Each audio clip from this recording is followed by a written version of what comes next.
Hello, my brothers and sisters. Hello. Hello. I'm Robert Zagato here on Long Island, New York. Long Island, New York is a suburban area by the city of New York. The city of New York is in the United States. It's a pretty big city.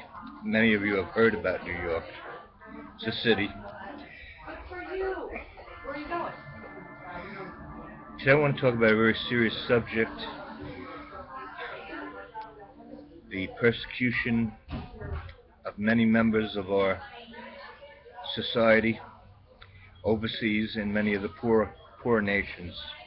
The persecution of Muslim peoples, of Jewish peoples, and of Christian peoples, depending upon the specific nation in which they live in. There is tremendous religious persecution of Jewish, Muslim, and Christian peoples in many different nations.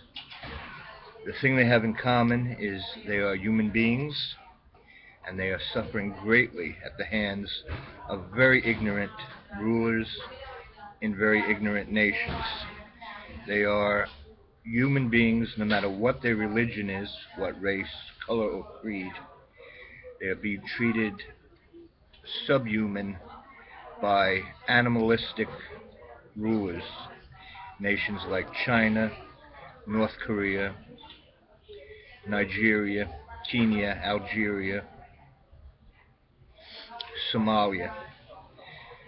Peoples of all religions, Muslim, Jewish, Christian, Christian, Jewish, Muslim, Jewish, Christian, Muslim, Buddhist, Hindu, nature worshiper, doesn't matter. Persecution based on religion is an affront to the living God, to the living Jesus, who made everybody as a little baby with a kiss of love. In his image, God created them man and female. Two shall become one. In many of these countries, North Korea, Pakistan, Nigeria, Algeria, Somalia, the list goes on, Russia, China, Vietnam, religious persecution of different flavors. Some countries say we are a Christian nation, and then there'd be discrimination and persecution of Buddhists or Jewish people or other flavors of Christianity, or Muslim or rock worshippers. Then another country might have a constitution based on a Buddhist belief, in which case the Muslims and the Christians and the Jews would be discriminated against. Another situation would be a nation which would have a constitution based on a form of Muslim belief, and of course Christian and Jew would be persecuted, and Hindu, and the list goes on, and the permutations go on and on, even between different members of a similar religious group. There'd be persecutions based on denominational things, and we see this in all three religions, major religions, all four, five major religions, permutations of discrimination, even based on denomination. But the common thread is that the poorer people in these nations where this horrendous display of stupidity is taking place is an horrendous affront to God, and these people are suffering gravely, suffering imprisonment, torture, death, financial instability, just a miserable existence. We here in the New York City, Washington, D.C., and Boston metropolitan areas have the abilities, the resources, the intelligence, the networking skills to do something positive for a change. And I'm calling on you to bring about change. The persecution of Christians in Pakistan and India, the persecution of Jews worldwide, the persecution of Muslims in many nations also, persecutions of anyone. Today I want to speak strictly about the immediate danger of the persecution of Christians in Pakistan and China. We need your help. We need your help, brothers and sisters of the Muslim faith, of the Jewish faith, the Buddhist and the Hindu faith. We need all your help.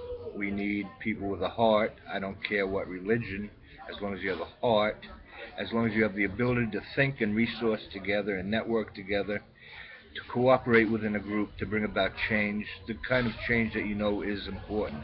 Even if you're an atheist, if you believe in the goodness of mankind, we can use your help.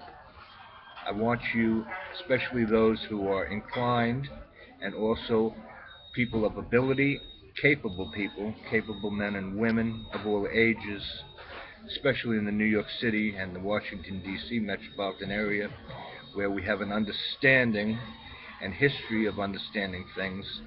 But one thing we don't have is we don't have really an understanding of how much these poor people are persecuted. We live in an insular type of womb, protected and fed with a silver spoon, many of us from birth. Now is the time for all good people to come to the aid of their fellow human being, not the aid of their party, not the aid of their country, but the aid of poor, persecuted Christians, poor persecuted Jewish people, poor persecuted Muslim peoples who have no defender. We have to be their defender advocate and help them out with all of our abilities that we learned in college and school, and our financial resources too. We have to take our poorer brothers and sisters and we have to help them. Life is more than just buying a big screen TV and a $500 bottle of perfume and a brand new Audi car or a brand new BMW. There's more of a responsibility in life than just purchasing items and going to a Broadway show. We have to put something back into the community. When I say community, I mean the community is the earth. I'm not talking about New York City, okay? New York City has a crap load of money, okay?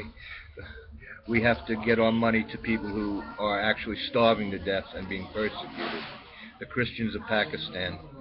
So I'm calling on you, my good brother and sister, to make a difference for all poor, discriminated, persecuted peoples of any faith at all, wherever your heart tends to lead. But don't limit it to your particular faith. Go where your heart tells you to go to help out, because it doesn't matter if a child is a Muslim, Jew, Christian, Buddhist, or Hindu, or rock worshiper, or tree worshiper, or Zoroastrianist, or atheist. A child does not like pain. They do not like starving. They do not like seeing their parents ripped off in the middle of the night to a concentration camp or a jail. No child likes that. So don't discriminate against a child based on race or religious belief, because children have hearts, okay? Let's get out there and help, okay? And I'll show you how. You'll get in touch with me through your Skype name, and we'll be in communication. And thank you. And please, this is something very serious. Before you think about buying another large screen TV or spending $5,000 on a New York Rangers ticket, there are people out there who even $10 might be life and death to. So let's try to get with the program there, okay? And the things that we learned in junior high school, let's remember them again, okay? Thank you very much. Love you.